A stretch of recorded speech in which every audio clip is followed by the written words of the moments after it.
আমি বলছি যে what is the purpose of your life? আপনি কেন যে কাজই আপনি করেন না কেন সেটা আপনি কেন করবেন? এটা এই জন্য করবেন কারণ আপনার গোল, আপনার অবজেক্টিভ হচ্ছে আল্লাহ সুবহানাহু ওয়া তাআলা। আল্লাহকে যদি আপনি সন্তুষ্ট করতে পারেন তাহলে তো আপনার অন্য কোনো কিছু লাগবে না। আপনি জানেন রাসূলুল্লাহ সাল্লাল্লাহু আলাইহি ওয়াসাল্লাম বলেছেন, সকালবেলা যদি কেউ ঘুম থেকে ওঠার পর তার যদি টেনশন হয়, আখিরাত কেন্দ্রিক কাজ করবে, যাই করুক না কেন সব আখিরাত কেন্দ্রিক করবে। আল্লাহ সুবহানাহু ওয়া তাআলা তার দুহাতকে সম্পদ দিয়ে পূর্ণ করে দেন, তার কাজগুলোকে আল্লাহ সুবহানাহু ওয়া তাআলা সহজ করে দেন এবং সবগুলো কাজ সে পারফেক্টলি করতে পারে। এবং সর্বশেষ হচ্ছে দুনিয়া তার দিকে দৌড়ে আসতে থাকে এবং দুনিয়া তার পেছনে ভিক্ষুকের মতো দৌড়াতে থাকে, আমাকে একটু নাও না, আমাকে একটু নাও না। দুনিয়া তার পেছনে দৌড়ায়। আর যে ব্যক্তি সকালবেলা ঘুম থেকে উঠে এবং তার একমাত্র টেনশন হলো দুনিয়া, আখিরাত না তার টেনশন, সকাল ঘুম থেকে ওঠার পর দুনিয়া কেন্দ্রিক তার সকল প্ল্যান চলতে থাকে। আল্লাহ সুবহানাহু ওয়া তাআলা, রাসূলুল্লাহ সাল্লাল্লাহু আলাইহি ওয়াসাল্লাম বলেন, এই ব্যক্তির জন্য তার এই দুই কপালের মধ্যখানে, তার ললাটের মধ্যখানে আল্লাহ তাআলা লিখে দেন ফকির, মানে এই লোকটা ফকিরের মতো করে আচরণ করবে, তার কোনো কাজই ঠিক মতো চলে না এবং দুনিয়ার পেছনে সে দৌড়ায়, ক্লান্ত হয়ে যায়, কিন্তু দুনিয়া তার চেয়ে অনেক দ্রুত গতিতে এগিয়ে চলে যায়, অন্যদিকে চলে যায়। প্রিয় ভাইরা বোনেরা আমার, এই কারণে বলছি ব্রেন, হার্ট, আপনার অন্তরে আপনি কাকে বসবাস করতে দিচ্ছেন? দুনিয়াকে? দুনিয়া শব্দটির অর্থ কি আপনারা তো জানেন। এই দুনিয়া যদি আল্লাহ সুবহানাহু ওয়া তাআলার কাছে অনেক বেশি মূল্যবান হতো, লাউ কানাতিদ দুনিয়া তা'দিলু ইনদাল্লাহি জানাহা বাউদাতিন, এই দুনিয়া যদি মহান আল্লাহ সুবহানাহু ওয়া তাআলার কাছে মশার একটি ডানার পরিমাণ মূল্যবান হতো, তাহলে আল্লাহ সুবহানাহু ওয়া তাআলা কোনো কাফের মুশরিককে এক ফোঁটা পানিও পান করতে দিতেন না। আমি এই কথাই আপনাকে বলছি না যে আপনার দুনিয়ার মালিক হবেন, আমি বলি যে বরং আপনার দুনিয়ার মালিক হন, এই দুনিয়ার সম্রাট আপনারা হন। কারণ আপনাদের পূর্বপুরুষরা দুনিয়ার মালিক ছিল, দুনিয়াকে তারা লালন পালন করেছে, পরিচালনা করেছে। ওমর রাদিয়াল্লাহু তাআলা অর্ধ পৃথিবীর শাসক ছিলেন। অতএব আপনারা অর্ধ পৃথিবী শাসন করুন, আপনাদেরকে করতে হবে, কারণ আপনাদের হাতেই পৃথিবী নিরাপদ, পৃথিবীর মানুষের নিরাপদ, পৃথিবীর প্রাণীগুলো নিরাপদ, মানুষের সম্পদ নিরাপদ, মানুষের ইজ্জত নিরাপদ, মানুষের নিরাপত্তা, মানুষের সম্পদ নিরাপদ আপনাদের হাতেই। আপনাদেরকে সেটা করতে হবে, কিন্তু ইউ শুড নট কিপ দুনিয়া in your hearts, keep it in your hands and keep Allah in your hearts. আপনার অন্তরে আল্লাহকে রাখুন, অন্তরে আল্লাহ ছাড়া কাউকে আপনি স্থান দিয়েন না, কিন্তু দুনিয়াকে আপনার হাত দিয়ে আপনি কন্ট্রোল করুন। নবী রাসূলদেরকে আল্লাহ সুবহানাহু ওয়া তাআলা সেই কন্ট্রোলিং পাওয়ার আল্লাহ সুবহানাহু ওয়া তাআলা প্রদান করেছেন। আপনি নিজেকে আপনি কন্ট্রোল করুন। আপনার অন্তর, মানুষের পথে সর্বপ্রথম অন্তর, আপনার অন্তরটাকে আপনি কি দিয়ে পূর্ণ করে দিচ্ছেন? What are the stuffs you fill your hearts with? আপনার অন্তর আপনি কি দিয়ে চিন্তা করছেন, কি দিয়ে ভর্তি করে দিচ্ছেন? Bad staff. আপনি জানেন একজন মুসলিম যদি ভালো কোনো চিন্তা করে তাহলে তার শরীর থেকে সুগন্ধি বের হতে থাকে, ফেরেশতারা তখন বলতে থাকে এত সুগন্ধি আসলো কোত্থেকে? বলা হয় এই ব্যক্তির ভালো একটা চিন্তার কারণে এরকম সুগন্ধি চারদিকে ছড়িয়ে পড়ছে। আর একটা মানুষ যদি খারাপ চিন্তা করে তখন তার এরকম ব্যাড অর্ডার তার মুখ থেকে বা তার শরীর থেকে বের হয়ে যায়, ফেরেশতারা তার কাছ থেকে দূরে সরে যায়। আর যেখানে দুর্গন্ধ থাকে সেখানে শয়তান আসে, শয়তান থাকে। যেমন টয়লেটে শয়তানের বসবাস বেশি, ময়লা আবর্জনা থাকলে শয়তান থাকে। ঘরে যদি আপনি ময়লা আবর্জনা রাখেন, অথবা যদি টয়লেটের কমোডগুলো খোলা থাকে, অথবা যদি আপনার পুরান জামা কাপড় যেগুলো একেবারে জীর্ণ শীর্ণ হয়ে আছে এগুলো ঘরে রাখলে শয়তানই সেখানে থাকে, জিনের আবাসস্থল এগুলো। এই কারণে ঘরগুলোকে শয়তান মুক্ত করতে হলে এগুলোকে আপনাকে ক্লিন রাখতে হয়, কারণ তাহারাতু শাতরুল ঈমান মিনাল ঈমান, তাহারা পবিত্রতা ঈমানের অর্ধেক বলে আল্লাহ রাসূল সাল্লাল্লাহু আলাইহি ওয়াসাল্লাম বলেছেন। আপনি তাহারাত পবিত্রতা অর্জন করবেন, আপনার অন্তরটাকে আগে পবিত্র করুন। রাসূলুল্লাহ সাল্লাল্লাহু আলাইহি ওয়াসাল্লাম এসেছেন কেন? তিনি মানুষের অন্তরকে পবিত্র করার জন্য এসেছেন। আল্লাহ সুবহানাহু বলেছেন, হুয়াল্লাযী বাআসা ফিল উম্মিয়িনা রাসূলাম মিনহুম ইয়াতলু আলাইহিম আয়াতিহি ওয়া ইউযাক্কিহিম। তার সেকেন্ড মোস্ট ইম্পর্টেন্ট এজেন্ডা ছিল তাজকিয়াতুন নুফুস, পিউরিফিকেশন অফ দ্য হার্টস। অন্তরকে পবিত্র করেন প্লিজ, আপনার অন্তরকে কালো করে দিয়েন না। কোনো লোক যখন খারাপ চিন্তা করে তখন তার অন্তরে একটা কালো দাগ পড়ে যায়, এবং কালো দাগ পড়তে পড়তে এমন একটা অবস্থা হয় তার অন্তর দিয়ে আর ভালো করে চিন্তাই আসে না। তখন তিনি চিন্তা করেন বেগুনের পরিবর্তে যদি কুমড়া দিয়ে অথবা লাউ দিয়ে যদি আপনার বেগুনি বানানো যায় তাহলে তো খুবই ভালো হয়।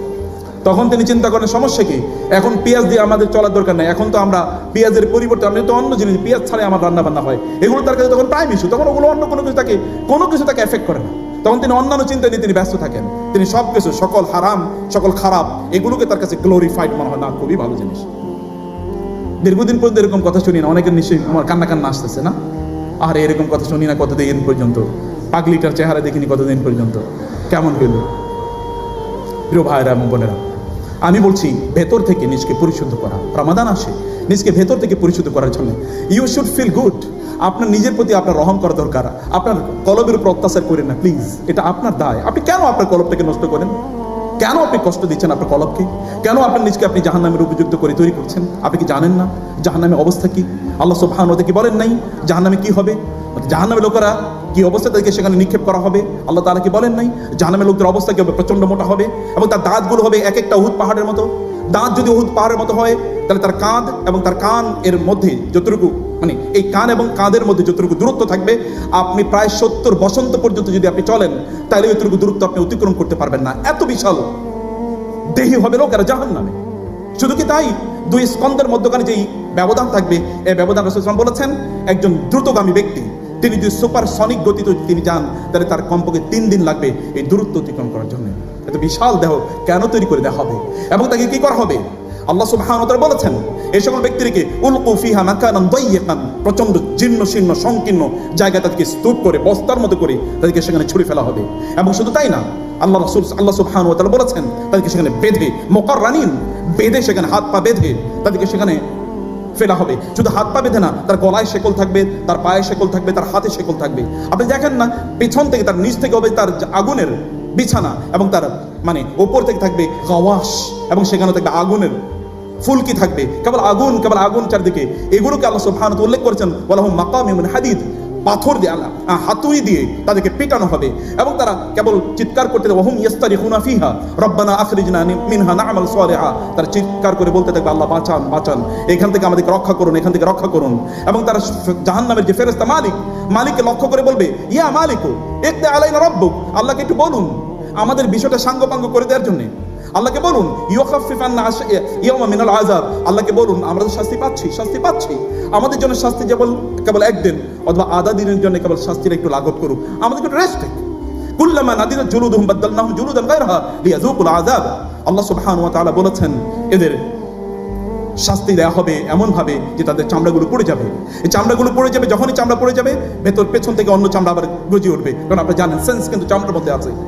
চামড়াগুলো পড়াবে কেবল। কোরআনে আল্লাহ সুবহানাহু বলেছেন ওয়ালা ইন মাসসাতুম নাফহাতুম মিন আযাবি রাব্বিক লা ইয়াকুলুন্না ইয়া ওয়াইলানা ইন্না কুন্না যালিমিন। কেবল একটা শব্দের ব্যাখ্যা আমি করি। আল্লাহ সুবহানাহু বলেছেন সূরাতুল আম্বিয়াতে যে জাহান্নামে যারা যাবে, জাহান্নামেরা এখনো যাবে না, জাহান্নাম এখনো বহু দূরে তাদের অবস্থান করছে। কেবল মানে সামিউ লাহা তাগাইয়ুজান ওয়া জাফিরা, জাহান্নামে কেবল গর্জন শুনতে পাচ্ছে তারা, কেবল ভয়াবহ আওয়াজ, চিৎকার চেঁচামেচি তারা শুনতে পাচ্ছে। এই অবস্থায় তারা জাহান্নামীরা তারা কেবল দূর থেকে একটু হালকা নাফহা মানে হচ্ছে এমন একটা আওয়াজ, এমন একটা বাতাস, যে বাতাসের মধ্যে আপনার হালকা একটু ঠান্ডা আছে। যেমন ধরুন আপনি যদি আপনার ঘরের দরজা অথবা জানালা যদি খোলেন, হঠাৎ করে দেখবেন একটু ঠান্ডা বাতাস আসছে, এটাকে বলে নাফহা, নট লাফহা। কারণ আরেকটি শব্দ তালফাহু উজুহুম নার, তালফাহু গরম বাতাস তাদের চেহারাকে একেবারে ঝলসে দেবে না, এটা হলো নাফহা মানে একটু ঠান্ডা বাতাস। আপনি ফু দিলে যেরকম একটু ঠান্ডা বাতাস কোন একটা জায়গায় পড়ে যাচ্ছে, আপনার মুখ দিয়ে একটু হালকা ঠান্ডা বাতাস দিলেন, এটাকে বলে নাফহা। এরকম একটা নাফহা যখন একটু তারা পাবে, নাফহা পাওয়ার পরে তারা চিৎকার করে জাহান্নামীরা বলতে থাকবে, ইয়া ওয়াইলানা ইন্না কুন্না যালিমিন। তারা চিৎকার করে বলতে থাকবে, আল্লাহ আমরা জুলুম করেছি, আমাদের উপর জুলুম করেছে, আল্লাহ আমাদেরকে বাঁচান, রব্বানা হে আল্লাহ আমাদের আবার পৃথিবীতে একটু ফিরিয়ে দেন, আমরা এবার ভালো কাজ করব, আমরা এখন থেকে ভালো হয়ে যাব, আমরা আর কোনো অন্যায় করবো না। সেখানে চিৎকার করতে থাকবে। এখন কেবল নাফহা এসে ঠান্ডা বাতাস, গরম বাতাস ফিল করে নাই। বাকি অবস্থায় কি হতে পারে? জাহান্নামে মানুষকে খেতে দেওয়া হবে, ইন্না শাজারাতাজ যাকুম তুআমুল আসিম সুম্মা ইন্নাকুম আইয়ুহাদ দাল্লুনাল মুকাজ্জিবুন লাআকিলুনা মিন শাজারিন মিন যাকুম ফামালিউনা মিনহাল বুতুন ফাশারিবুনা আলাইহি মিনাল হামিম ফাশারিবুনা শুরবাল হিম হাদা নুজুরুহুম ইয়াউমাদ্দিন। আল্লাহ তাআলা বলেছেন জাহান্নামীদেরকে সেদিন তারা এতটা ক্ষুধার্ত থাকবে, যাকুম বৃক্ষ তাদেরকে খেতে দেওয়া হবে, একটা কাঁটাযুক্ত বৃক্ষ, কাঁটাযুক্ত গাছ, এগুলো তারা খাবে, কারণ তার অন্য কোনো খাবার নাই। এবং কাঁটাযুক্ত গাছের কথা রাসূল বলেছেন, ওই যাকুম বৃক্ষের এক ফোঁটা পানি রস যদি এই পৃথিবীতে মানে পাঠানো হতো, তাই লাআফসাদাত মাআশান নাস, তাহলে গোটা পৃথিবীর মানুষের জীবন অতিষ্ঠ হয়ে যেত, বাতাসগুলো দূষিত হয়ে যেত, পানিগুলো দূষিত হয়ে যেত, কিছুই মানুষ গ্রহণ করতে পারত না। এটা এক ফোঁটার কথা বলেছে, কিন্তু এটা লোকেরা খাবে। এটা যখন এমন হয়ে যাবে যে তার গলায় গিয়ে আটকে গিয়েছে, আর যাচ্ছে না, তখন সে পানি বলে চিৎকার করা হবে। পানি দেওয়া হবে কি জানেন? প্রচন্ড ফুটন্ত পানি। এই ফুটন্ত পানিটা কি আসলে? এই ফুটন্ত পানিটা এই জাহান্নামীরা তাদের পেশাব, পায়খানা, পুঁজ এবং তাদের শরীরের রক্ত অথবা তাদের মানে নাক এবং মুখের যে পানি, এগুলোকে একটা জায়গায় একত্রিত করা হবে এবং ওগুলোকে প্রচন্ড উত্তপ্ত করা হবে, এগুলো তাদেরকে খেতে দেওয়া হবে। ওগুলো খেতে দেওয়ার আগেই যখনই একটু মুখের কাছে নেওয়া হবে, তার মুখ এবং তার চোখ এবং তার নাক, তার নাড়িবুড়ি সব এগুলো পচে এগুলো সব গলে তারপরে পেশাব পায়খানার রাস্তা দিয়ে পড়ে যাবে। আল্লাহ এগুলো বলার পর তিনি বলছেন নুজুলুহুম ইয়াউমাদ্দিন, কিয়ামতের দিন এগুলো কেবল নুজুল তাদের জন্য। নুজুল meaning, what is the meaning of নুজুল? নুজুল মানে হচ্ছে যখন আপনারা কোনো প্রোগ্রামে যান, কোনো আয়োজনে যান, কোনো বিয়ের অনুষ্ঠানে অথবা অন্য কোনো অনুষ্ঠানে, তখন আপনারা দেখবেন যে যাওয়ার পরে আপনাদেরকে ওইখানে একদল ওয়েটার এসে আপনাদেরকে একটু পানি দেয়, স্যার একটু পানি, ম্যাম একটু পানি নেন, একটু পানি, আপনাকে একটু পানি দেয়, অথবা কি দেয়, একটু চকলেট দেয়, অথবা আপনাদেরকে একটু বাদাম দেয়, এগুলো হচ্ছে নজরুল। বাকি অবস্থাটা আল্লাহ বলেন নাই, কারণ বাকি অবস্থা আমাদের ব্রেন কোন অবস্থা নিতেই পারবে না, বুঝতেই পারবে না বাকি কথা। আল্লাহ হাদা নুজুলুহুম ইয়াউমিদ্দিন, কিয়ামতের কেবল তোমাদের মানে প্রথম আপ্যায়ন, প্রাইমারি আপ্যায়ন, বাকি আপ্যায়নের কথা কিন্তু এখন আল্লাহ তাআলা বলেন নাই। বাকি আপ্যায়ন, আপনার এই শরীরটা দুনিয়ার জন্য তৈরি হয়নি, এই কারণে আপনি বেশি খেলে আপনি অসুস্থ হয়ে যান, আপনি কম খেলে অসুস্থ হয়ে যান, আপনি ঠান্ডা পেলে অসুস্থ হয়ে যান, গরম পেলে আপনি অসুস্থ হয়ে যান, সাউন্ড বেশি হলে, সাউন্ড পলিউশন হলে আপনি অসুস্থ হয়ে যান, সব কিছু আপনাকে অসুস্থ করে দেয়। কিন্তু জান্নাতটা এটা এমন, ওটা পারফেক্টলি আপনার বডির জন্য জান্নাতি কেবলমাত্র ফিট, এবং এই কারণে আপনাদেরকে জান্নাতে তৈরি করা হয়েছে, এবং এই কারণে আপনাদেরকে জান্নাতে যাওয়ার জন্য আপনার জিপিআরএস দেওয়া হয়েছে। এই জিপিআরএস যে আপনি জান্নাতে যেতে পারবেন, এবং এর বাইরে আপনি জান্নাতে যাওয়ার কোনো সুযোগ নেই। আপনার শরীরটা জান্নাতের জন্য ফিট, জাহান্নামের জন্য ফিট না। কেন আপনি নিজের উপর জুলুম করছেন? কেন আপনি আপনার নিজের উপর অত্যাচার করছেন? কেন আপনি জান্নাতের ভাগীদার আপনাকে করছেন না? আপনি তো সেটারই অধিকারী, আপনার নিজের প্রপার্টি, সেই প্রপার্টি আপনি কার জন্য, কার কাছে আপনি বিক্রি করে দিচ্ছেন? কি উদ্দেশ্যে আপনি বিক্রি করে দিচ্ছেন? আপনার বিক্রি করার কথা না, আপনাকে সেদিকে যেতে হবে, এবং সেদিকে আপনাকে এগিয়ে যাওয়ার জন্য এই দুনিয়া হচ্ছে আপনার জন্য কাজের ক্ষেত্র। বা আখেরাতে গিয়ে কোনো কাজ করা যায় না, দুনিয়াতে আপনাকে কাজ করতে হয়, কাজ করে আপনাকে আখেরাতে যেতে হয়। এবং এই কাজের সবচেয়ে বড় যে প্রফেশন, যে ক্ষেত্র, এটা হচ্ছে মেডিকেল সার্ভিস। এই সার্ভিসের চেয়ে উত্তম কোনো সার্ভিস আমি দেখতে পাই না, physical as well as psychological treatment. আপনি এই জায়গাটাতে আপনার দাওয়ার ক্ষেত্র আপনি বানাতে পারেন, নো প্রবলেম। ওমান আহসানু কাওলাম মিম্মান দাআ ইলাল্লাহ ওয়া আমিলা সালিহা। যখন একজন লোককে আপনি বলবেন লা বাসাতুহু ইনশাআল্লাহ, আল্লাহ তোমাকে ভালো করে দেবেন, তার অন্তরে আল্লাহর ভালোবাসা আপনি তৈরি করে দিলেন। আপনি যখন তার জন্য দোয়া করবেন, আল্লাহর ভালোবাসা তার অন্তরে আপনি তৈরি করে দিলেন। একজন ব্যক্তি সেই সবচেয়ে বড় দায়ী যে ওয়া আমিলা সালিহ, সে তার আমলের মাধ্যমে দাওয়াত দেয়, আমলের মাধ্যমে দাওয়াত দেয়। আমাদের মধ্যে কেবল লিপ সার্ভিস না। বাংলাদেশে কি পরিমাণ ওয়াজ মাহফিল হয়, সকল ওয়াজ মাহফিলে যদি একজন করে লোক ভালো হইতো, তাহলে গোটা বাংলাদেশে এটা জান্নাতের টুকরো হয়ে যেত। কিন্তু আমরা দেখছি হচ্ছে কি, আমরা দেখেছি ওই যে সেই মাগুরার মেয়েটির অবস্থা দেখেছি, আমরা দেখেছি ফরিদপুরে মানুষকে কিভাবে কুপিয়ে হত্যা করা হয়। দিস হ্যাপেনিং, তো আমি জানি এবং আমি নিশ্চিত করে জানি এটা একটা বিশাল ষড়যন্ত্রের একটা অংশ। হঠাৎ করে এগুলো কেন বেড়ে যাচ্ছে? হ্যাঁ, এটা ষড়যন্ত্র অংশ, কিন্তু মানুষের এই অধঃপতন তো হয়েছে, মানুষই তো এটা করছে। অমকে করুক তমকে করুক, তিনি আপনার ভাই, আপনারই বন্ধু, আপনারই এলাকার লোক, মানুষই তো এই অঙ্গ প্রত্যঙ্গ বিষ্ট মানুষই তো। মানুষের এত অধঃপতন কেন হয়েছে? এই অধঃপতন হওয়ার কারণটা কি? এই অধঃপতন হওয়ার কারণ হচ্ছে মানুষ তার সত্যিকার অর্থে তার লক্ষ্য হারিয়ে ফেলেছে, মানুষ তার উদ্দেশ্য হারিয়ে ফেলেছে, মানুষ তার গন্তব্য হারিয়ে ফেলেছে, মানুষ বোঝে না যে তাকে কি করতে হবে বা তার করণীয় কি। এই কারণে আমরা যে কথা বলেছি যে এই রমাদান সত্যিকার অর্থে আপনি আপনার এই প্রফেশনে আপনি দাওয়াতি কাজ করতে পারেন। এই রমাদান আসে আপনার নিজের চরিত্র উন্নয়নের জন্য, অন্যের চরিত্র উন্নয়নের জন্য না, আপনার নিজের চরিত্র আপনি উন্নয়ন করবেন। এই চরিত্র, এই কারণে আল্লাহ তাআলা বলেছেন ওমান আহসানু কাওলাম মিম্মান দাআ ইলাল্লাহ ওয়া আমিলা সালিহা। দাওয়াত কেবলমাত্র দেয় না, তার নিজে আমল করে। ওয়া আমিলা সালিহা, নিজে। এবং আপনি জানেন, যারা আরবিক ল্যাঙ্গুয়েজ জানেন, ওয়া আমিলা সালিহা মানে হচ্ছে এই দায়ী তিনি নিজে ভালো কাজ করেন। আমালা সালিহা, সালিহা শব্দের অর্থ, এগুলো অনেক আরবিক টার্ম। আমি জানি যে সময় ইজ ভেরি লিমিটেড। আমি আচ্ছা, আর কত মিনিট আমরা সময় পাবো? ওকে, 10 মিনিটস ইনশাআল্লাহ। I will wrap up it ইনশাআল্লাহ। আমি বলছি যে সালেহ মানে হচ্ছে এটা কোনো এক্সট্রিমিজম না। সালেহ মানে to strike the balance between this two extremes. Two এক্সট্রিমের মধ্যে মানে একটা ব্যালেন্স তৈরি করা, এটা সালেহ। আপনার যোগ্য, যেইটা আপনার শরীরের সাথে ফিট, এরকম কোনো কাজ করা, এটা হলো আমিলা সালেহা। ব্যক্তি এরকম কাজ করেন, এই ব্যক্তি কেবল মতো দাওয়াতি কাজ করেন। ওয়াকালা ইন্নানি মিনাল মুসলিমিন, अगेन দেখেন ওয়াকালা, এবং তিনি বলেন, মানে যিনি দাওয়াত দিচ্ছেন তিনি বলেন ইন্নানি মিনাল মুসলিমিন, নট ইন্নি কেবল অথবা শুধু আনা মিনাল মুসলিমিন। ইন্নানি, surely, definitely, I am from among those who submit and surrender themselves towards Allah. আমরা নিজেদেরকে আল্লাহর কাছে সবচেয়ে বেশি আত্মসমর্পণ করছি। আপনি দাওয়াতি কাজ করবেন কি দিয়ে? আপনি চরিত্র দিয়ে। সাহাবায়ে কেরাম রাসূল সাল্লাল্লাহু আলাইহি ওয়াসাল্লামের চরিত্রের প্রতি মুগ্ধ হয়ে লোকেরা কি ইসলাম গ্রহণ করেননি? এক বেদুইন যখন পেশাব করে দিয়েছে আপনার মসজিদে এসে, রাসূলকে সাহাবায়ে কেরাম দেখে বলেন নাই ওর একটু আগে পেশাব করতে দাও, তারপরে কথা বলল। আমরা হইলে তো লাঠি নিয়ে যেতাম, ওরে পিটাইতাম, কারণ বাঙালি তো পিটানিতে খুবই উস্তাদ। এটা প্রচন্ড পিটাপিটির একটা জাতিতে পরিণত হয়েছে। অতএব এই যে তারা কি করেছে, সাহাবায়ে কেরাম দেখে রাসূল বলে না কিছু করা যাবে না, ইনি পেশাব করলেন, রাসূল তাকে ডেকে বলেন ভাই এটা তো আমাদের মসজিদ, এখানে আমরা ইবাদত করি, এখানে পেশাব করা যায় না। ব্যাস, স্মাইলিং। এই ব্যক্তি সেখানে কি বলেছেন জানেন? তিনি যাওয়ার সময় বলেন আল্লাহুম্মা আরহামনি ওয়া মুহাম্মাদান ওয়া লা তারহাম মা'না আহাদান। আল্লাহ, আমার উপর এবং মুহাম্মাদের উপরই কেবল আপনি রহম নাজিল করেন, আর কারো উপর রহম নাজিল করেন না, কারণ আমি মুহাম্মাদের মতো এরকম মানুষের কোথাও দেখি না। একজন বেদুইন, একজন রিক্সাওয়ালা, আপনি যদি মানে আমি যদি সোশ্যালিস্ট, একজন ফার্মার, একজন কৃষক, একজন মানে দিন মজুর, মানে এরকম একজন ব্যক্তি অথবা একজন সুইপার, তার সাথে রাসূলের আচরণ কি এবং তিনি তার এক্সপ্রেশন কি? Look at the love this man exposed and expressed for the prophet সাল্লাল্লাহু আলাইহি ওয়াসাল্লাম।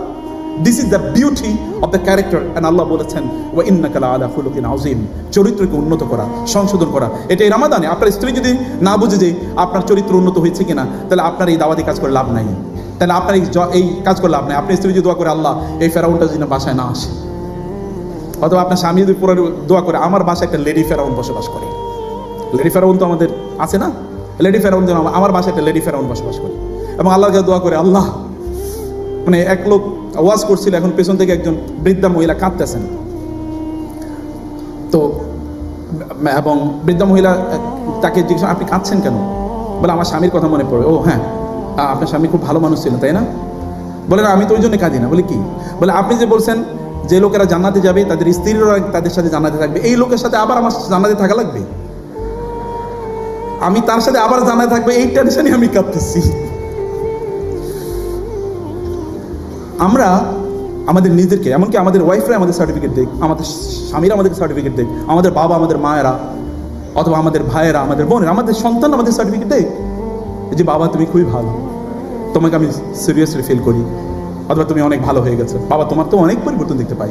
এই পরিবর্তন তো রামাদান এসছে পরিবর্তন করার জন্য, অথবা এটাকে আপনি ছোট করে দেখবেন না, যতটুকুই হোক না কেন আপনি পরিবর্তন করেন, ভেতর থেকে পরিবর্তন করেন, হার্ট থেকে শুরু করেন, কারণ হার্ট হচ্ছে চালিকার জায়গা, এটা হচ্ছে মূল ড্রাইভার, এটা একটা লোকোমেটিভ। এটা যদি আপনি ঠিক না করতে পারেন তাহলে অন্য কোনো কিছু ঠিক হবে না, এটাকে ঠিক করলে সব কিছু ঠিক হয়ে যাবে। এবং রাসূল সাল্লাল্লাহু আলাইহি ওয়াসাল্লাম সেই কাজ ঠিক করেছেন। আল্লাহ সুবহানাহু ওয়া তাআলা আমাদের সেদিকেই তাকান, ইয়াহুলু বাইনাল মারই ওয়া কলবিহি, আমাদের এবং অন্তরের মাঝে আল্লাহ সুবহানাহু ওয়া তাআলা আড় হয়ে দাঁড়ান, যেন শয়তান এখানে কোনো উপদ্রব তৈরি না করতে পারে, শয়তান ওয়াসওয়াসা যেন না করতে পারে। প্রিয় ভাইরা বোনেরা, এই কারণে আপনাকে নির্জন সময় কাটাতে হবে। এখন তো আমরা এত পরিমাণ বিভিন্ন ধরনের ইয়ের মধ্যে, চিৎকার চেঁচামেচির মধ্যে থাকি, বিভিন্ন নোটিফিকেশনের মধ্যে থাকি, আমাদের মি টাইম অথবা আল্লাহর টাইম বলতে কোনো টাইম নাই, আল্লাহর জন্য একান্ত কোনো সময় নাই। এমনকি আমাদের মোবাইলগুলো, আমরা যখন মসজিদে যাই তখন তো মোবাইলগুলো এরকম করে রাখি যেন মোবাইলে কে ফোন করলো, কোনো নোটিফিকেশন আসলো কিনা ইত্তকার যেন আমরা ফিল করতে পারি, নামাজের মধ্যে ফিল করি। এবং অনেকে তো টেলিভিশন ছেড়েও, তারা টেলিভিশন খেলা ছেড়ে তারপরে কি তারা নামাজ পড়ে। একবার এক লোকের আমি জিজ্ঞেস করলাম কি ব্যাপার, এই যে টেলিভিশন চলতেছে আপনি নামাজ পড়তেছেন? বলে আমি এই জন্য পড়ছি কারণ ক্রিকেট খেলা হচ্ছে, যদি এটা 6 হয় এটা আমার কানে যেন আসে, আমি এটা মিস করতে চাই না, ফিলটা মিস করতে চাই না। 6 এটা তো অন্য সাউন্ড, ম্যাজিক্যাল সাউন্ড, অথবা এই সাউন্ডটা আমি মিস করতে চাই না। দিস হ্যাপেনিং, এই লোকেরা তো তাই করে। মানুষের ইবাদতের অবস্থা কি? সত্যিকারটা কি তারা ঢিপে গিয়েছে? তাদের অন্তরটা কি তারা পবিত্র করতে পেরেছে? আপনার মুখের অবস্থা কি? আপনি মুখ দিয়ে বলেন কি? আল্লাহ সুবহানাহু ওয়া তাআলা এই কথা বলেন নাই, ওমা ইয়ালফিযু মিন কাওলিন ইল্লা লাদাইহি রাকিবুন আতীদ।